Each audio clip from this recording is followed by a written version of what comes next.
Iki repotnya bagian terakhir ya. Lihat siswa-siswa itu nggak tenang nunggu, kepengen selfie. Assalamualaikum warahmatullahi wabarakatuh. Saya jahit seorang konsentrasi, berarti udah siang banget ya. Saya ulangi, Assalamualaikum warahmatullahi wabarakatuh. Bismillah, alhamdulillah, wala haula wala quwata illa billah. Yang sangat-sangat dihormati Ketua Pembina Yayasan Nahdlatul Sholihin, Bapak Kiai Haji Muhtadi, Ketua Yayasan Nahdlatul Sholihin, Bapak Nur Hasan, dan juga para Civitas Akademika, MTS dan Aliyah Nahdlatul Sholihin, Kepala Madrasah Sanawiyah dan Kepala Madrasah Aliyah Nahdlatul Sholihin, dan seluruh guru-guru serta anak-anakku yang berbahagia, dan yang lebih bahagia adalah orang tua siswa. Puji syukur alhamdulillah saya diberikan waktu untuk bisa bersilaturahim dengan panjenengan semuanya jauh-jauh dari Semarang. Terima kasih Pak Nafis dan Bu Anis yang memberikan kesempatan bagi saya bisa silaturahim dengan seluruh Civitas Akademika keluarga besar Yayasan Nahdlatul Sholihin. Semoga silaturahim ini akan membawa keberkahan, kemanfaatan fid dunya wal akhirah. Amin. Salawat dan salam senantiasa kita haturkan kepada junjungan kita Nabi Agung Muhammad sallallahu alaihi wasallam. Insyaallah kita sebagai umatnya akan mendapatkan syafaatnya di yaumil qiyamah. Bapak Ibu yang berbahagia, kami tidak lama kok. Kami sudah tahu diri ya, karena waktu udah siang, udah yang habis wisuda ingin segera selesai, kumpul dengan keluarga untuk selfie lagi, sehingga kami akan lebih pendek lagi.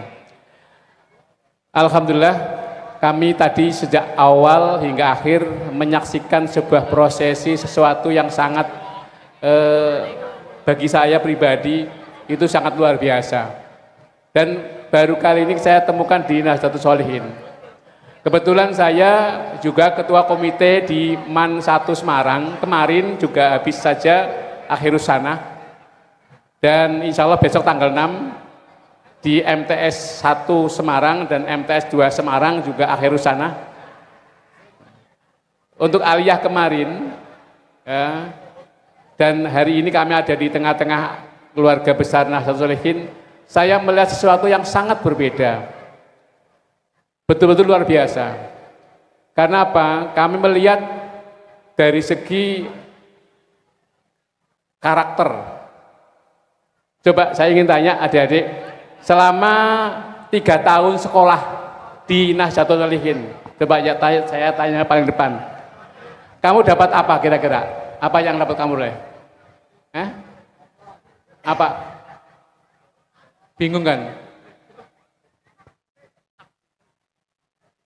Ada yang saya cintai, ketika adik-adik sekolah yang akan ditanya oleh gurunya selalu nilai. Sekolah matematikmu piye? Fisikanya gimana? Biologinya gimana? Nilainya gimana? Sampai ada lomba namanya KSM dan sebagainya. Tetapi nanti ketika adik-adik terutama yang aliyah, ketika sudah lulus aliyah, apakah ada yang tanya nilainya?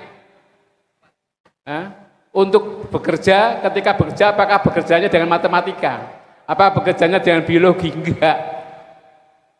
Pada akhirnya adik-adik semuanya, baik yang sanawiyah, aliyah, pada akhirnya yang akan dirasakan oleh pribadi masing-masing bukan nilai, angka 8, 9, 10, bukan.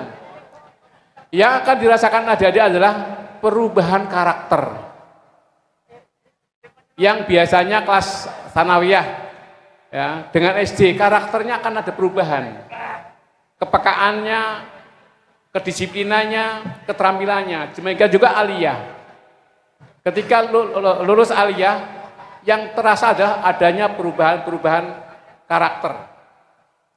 Makanya disinilah pentingnya bahwa sebagaimana Rasulullah diturunkan di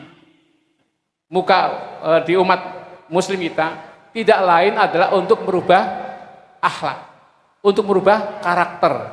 Demikian juga tujuan utama berdirinya Yayasan Nahdlatul Sholihin dengan mendirikan Tsanawiyah Aliyah adalah untuk membentuk karakter-karakter yang islami. Tadi kami melihat anak yang berpidato, kok sayang kok nggak ada yang laki-laki, kenapa nih? Pripun nih Pak? Kok nggak ada yang laki-laki yang memberikan sambutan? Malu. Nah, sebenarnya justru laki-laki lah yang harus tampil tadi yang pidato di sini. Karena apa? Tadi yang perempuan malah yang berdiri di sini menunjukkan bahwa yang memiliki percaya diri itu malah perempuan. Laki-laki kan nggak punya percaya diri. Padahal menuju suksesnya orang ke depan adalah percaya diri. Benar. Saya mengalami secara pribadi bahwa ternyata percaya diri itulah yang akan membawa kesuksesan anak-anak semuanya.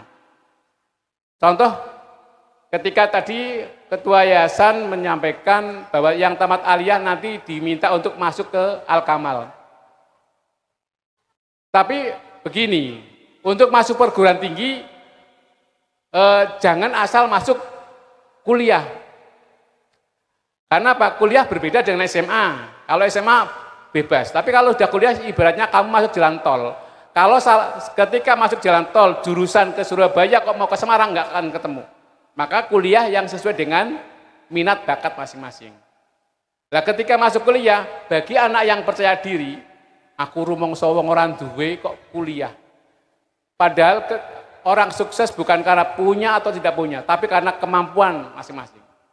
Saya tadi dari Semarang ke sini membaca seorang anak, ya, seorang anak bapaknya penjual golek rongsokan, tapi bisa kuliah S1 sampai lulus kamlut lagi. Mungkin adik-adik pernah mendengarkan berita. Ada seorang lulusan Universitas Negeri Semarang, itu bapaknya tukang becak. Berangkat mau wisuda itu naik becak yang genjot bapaknya. Sekarang di mana kuliahnya? Sekarang lulus S3 dari Cambridge, London. Bapak itu tukang becak. Kenapa bisa sukses seperti itu? Kuncinya percaya diri. Ketika orang percaya diri, ya, ketika anak yang punya percaya diri, ketika menghadapi kesulitan, dia pasti akan mampu mencari solusinya. Bukan mbok-mboken, kon maju. Coba tadi yang berpidato di sini, itu kalau nggak percaya diri, ngadeg tok wis ngene. Gemeter. Apa menanya kelmik, burung ngomongnya, belum bicaranya, baru berdiri saja sudah. Ini pentingnya percaya diri. Makanya dalam pelajaran-pelajaran sekolah, ya, namanya matematika, sebenarnya bukan nilai 8, 90-nya. Arahnya ke percaya diri supaya anak-anak adalah supaya apa? Disiplin. Karena dalam matematika itu yang kuncinya kunci disiplin. Kalau seorang mempelajari matematika kok tidak disiplin akan salah terus. Nah, lain hanya dengan ilmu sosial. Itu ilmu toleransi. Jadi dalam pergaulan masyarakat, kehidupan anak-anak tidak boleh menang-menangan. Karena di situ melalui pembelajaran ilmu sosial, anak-anak dididik untuk ke karakter sosial. Dan sekali lagi, kami tidak bisa memberikan pesan yang banyak. Intinya, kepada anak-anakku yang baru lulus, khususnya yang aliyah, ya, tadi pesannya Pak Kepala Madrasah, monggo wong tuane sing arep ndang dinikahke, mestinya yang putri toh mestinya. Yang mau kerja silakan kerja. Dan yang mau di kemanapun monggo terserah orang tuanya. Kalau kami berpesan, anak-anak semuanya, dunia sekarang dunia digital. Dunia yang serba maju, maka harapan kami semua anak, baik yang laki maupun perempuan, yang terutama aliyah, cita-citakanlah yang setinggi mungkin. Karena apa? Karena nanti adik-adik semuanya akan masuk dunia masyarakat, dunia kerja, dunia persaingan, itu sangat ketat sekali. Kalau adik-adik hanya, ya alhamdulillah ini sudah sampai SMA, sehingga istilahnya ijazahnya payu lah di tempat pekerjaan. Tapi kalau yang belum sampai SMA, biasanya untuk cari kerja juga sulit. Tapi sekali lagi bahwa hasil dari pendidikan selama SD 6 tahun, Sanawi 3 tahun, Aliyah 3 tahun, berapa? 12 tahun. 12 tahun hasilnya adalah di mana seorang anak memiliki karakter yang insya Allah akan bisa membawa keberhasilan masing-masing. Keberhasilan bukan tergantung orang tuanya, bukan tergantung gurunya, tapi tergantung pribadinya masing-masing. Maaf, saya dari desa. Kenapa saya dari luar pandangan ada di sini? Saya aslinya Purwokerto, bukan Semarang. Semarang tempat tinggal saya. Kebetulan saya cucu dari Mbah Dawam, dan alhamdulillah memang ketika proses berdirinya yayasan tahun 92 sampai proses berdirinya Sanawi dan Aliyah, kami ada di dalamnya, sehingga kami dilibatkan dalam kegiatan-kegiatan atau proses-proses kegiatan-kegiatan yang ada di sini. Dan ini kami pada hari ini saya berdiri di depan adik semuanya tidak lain membawa pesan dari Al-Maghfurah Ki Haji Mudawam yang telah pulang ke rahmatullah untuk adik semuanya. Pesannya tadi yang pertama yang saya sampaikan, bahwa Mbah Mudawam ingin warga masyarakat ya di Pelawangan sekitar ini memiliki ilmu yang manfaat. Maaf, ketika kami ketika mulai mendirikan yayasan di sini berdiri, dulu hanya ada pondok pesantren, dan kebetulan pendidikan formalnya sangat rendah. Dan ini memang memprihatinkan, karena dengan pendidikan yang rendah sehingga apa? Otomatis kualitas SDM-nya kurang baik. Mbah Dawam sangat peduli sekali kepada keluarga besar masyarakat lingkungan sini. Maka mendirikan pondok pesantren, lalu berdiri yayasan. Yang kedua, setelah harapan Mbah Dawam supaya bisa ikut mencerdaskan anak-anak wilayah sekitar sini. Yang kedua adalah ingin supaya tadi telah disampaikan melalui Pak Ketua Yayasan dalam ketika berjanji kepada di depan orang tuanya ya, untuk menjadi mubaligh, untuk menjadi mujahid di lingkungan masing-masing, agar menjadi dai-dai, agar memperjuangkan Islam di lingkungannya masing-masing. 2, cerdas dan dai. Ini menjadi pesan yang sangat ditekankan. Nanti seterusnya ketika akhir sanah, 2 pesan ini tolong disampaikan terus kepada anak-anak kita, karena saya ingat betul, karena itu yang disampaikan kepada saya ketika kami masih sering komunikasi. Ada yang berbahagia serta orang tua yang sangat berbahagia dengan adanya pendidikan setingkat sanawiyah dan aliyah di Pandangan sini. Harapan kami memang kualitas pendidikan masyarakat di sini akan lebih meningkat, terbukti daripada jumlah siswa yang terutama yang aliyah, nampaknya juga ada perkembangan. Dan perlu diingat,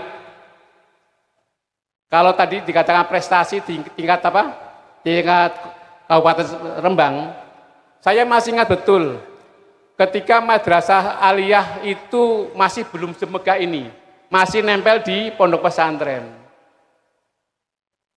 Kalau nggak salah sekitar tahun 2007, ini bisa hasil ujian nasionalnya peringkat 5 se-Jawa Tengah, mengalahkan madrasah negeri yang jumlahnya ratusan. Pernah. Ini sesuatu yang sangat luar biasa.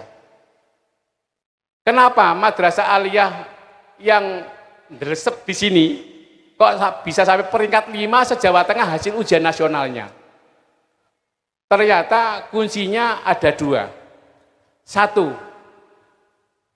keikhlasan, ketulus ikhlasan guru-gurunya. Dimana kalau guru mengajar dari hati, bukan sekedar aku manut di kongkon kepala madrasah atau ketua yayasan, tapi dari hati. Yang kedua, ketaatan siswanya kepada gurunya. Dalam kitab Ta'lim wa Ta'lim, manakala seorang siswa, seorang murid, seorang santri, ora taat, ora hormat sama gurunya, ilmunya nggak akan berkah. Nah, disinilah 2 unsur. 1, keikhlasan gurunya atau ustadznya. Yang kedua, ketaatannya kepada siswa, kepada guru-gurunya. Maka inilah terutama yang sanawi ya, masih ke aliyah besok, jaga. Jangan sampai seorang siswa berperilaku kurang ajar kepada gurunya. Karena apa? Ilmunya nggak berkah. Nggak akan berkah betul. Untuk itu sekali lagi, dengan keberhasilan madrasah ini bukan hanya oleh madrasahnya, bukan oleh gurunya, tapi juga oleh siswanya. Kebetulan saya selama 5 tahun selaku kepala seksi kesewaan di Kanwil juga ngurusi masalah anak-anak yang prestasi di bidang non akademik. Sehingga untuk madrasah aliyah khususnya, sebagaimana tadi saya katakan, ketika nanti lulus, masyarakat tidak akan tanya matematikamu berapa, biologimu berapa, tetapi akan melihat bagaimana karakter perilaku adik semuanya, kejujuran dan sebagainya. Semuanya akan dinilai masyarakat. Kemarin mungkin ada yang melihat ada seorang siswa madrasah aliyah yang menjadi salah satu striker SEA Games di Kamboja. Ternyata dengan masuknya seorang siswa madrasah aliyah sebagai pemain sepak bola akan membawa nama baik anak itu sendiri maupun madrasahnya. Demikian juga adik-adik semuanya. Manakala nanti setelah lulus ini adik-adik bisa membawa nama baik prestasi Anda, maka bukan hanya adik-adik yang terangkat namanya, tapi juga madrasahnya. Maka tadi pesan daripada kepala madrasah sesuai dengan janji adik-adik semuanya untuk membawa nama madrasah aliyah atau membawa nama madrasah sanawiyah di masyarakat. Yang terakhir, nampaknya kalau saya lihat sudah mulai duduknya sudah nggak tenang. Kami dari keluarga besar Yayasan Nahdlatul Sholihin pertama-tama menyampaikan selamat kepada anak-anakku, yang kedua menyampaikan terima kasih kepada orang tua siswa yang tadi juga telah disampaikan oleh Pak Nur Hasan yang telah menitipkan anak-anaknya di madrasah ini. Teruskan persaudaraan, kerukunan adik-adik semuanya setelah lulus dari madrasah ini. Sebagaimana yang saya lakukan pribadi. Saya lulus SMP tahun 75, mungkin ada guru yang belum lahir. Ya, mungkin ada guru yang belum lahir tahun 75. Hingga saat ini kami terus ada namanya reuni komunitas lulusan SMP tahun 75. Sehingga otomatis teman-temannya sudah pensiunan semuanya, usia 60 tahun ke atas. Tapi sampai sekarang masih. Karena apa? Karena sebagai bentuk terima kasih kami kepada alma mater. Demikian juga harapan kami adik-adik, baik yang sanawi maupun aliyah, untuk setelah lulus bergabung pada alumni madrasah. Karena ini kontribusinya kepada madrasah juga luar biasa. Ya, seperti yang kami lakukan, alhamdulillah dengan adanya alumni, kami selalu hubungan baik dengan sesama teman, dan kontribusi kepada sekolah juga akan selalu ditunggu, karena kontribusi itu bukan hanya urunan loh. Kontribusi itu dalam bentuk peningkatan kualitas prestasi-prestasi nambai. Ada yang jadi anggota DPR, ada yang jadi brigjen dan sebagainya. Itu kan sebuah kontribusi kepada madrasah. Bukan hanya nilai bantuan nilai rupiah, bukan. Untuk itulah saya kira prestasi adik-adik semuanya di masyarakat ditunggu oleh kami. Semoga ilmu yang diberikan oleh guru-guru kita semuanya ada manfaatnya dan akan membawa keberkahan, keselamatan fid dunya wal akhirah. Saya kira itu yang dapat kami sampaikan, karena situasi yang sudah tidak nyaman, kami juga tidak merasa kurang pantas untuk berpanjang-panjang kata. Akhirnya kami secara pribadi dan juga selaku keluarga besar Sivitas Akademika Nahdlatul Sholihin menyampaikan selamat dan mohon maaf apabila dalam selama adik-adik sekolah di sini ada hal yang kurang nyaman. Semuanya adalah dalam proses untuk menuju kebaikan. Sekian, apabila ada tutur kata yang kurang berkenan mohon maaf. Wallahul muwaffiq ila aqwamit thoriq. Wassalamualaikum warahmatullahi wabarakatuh.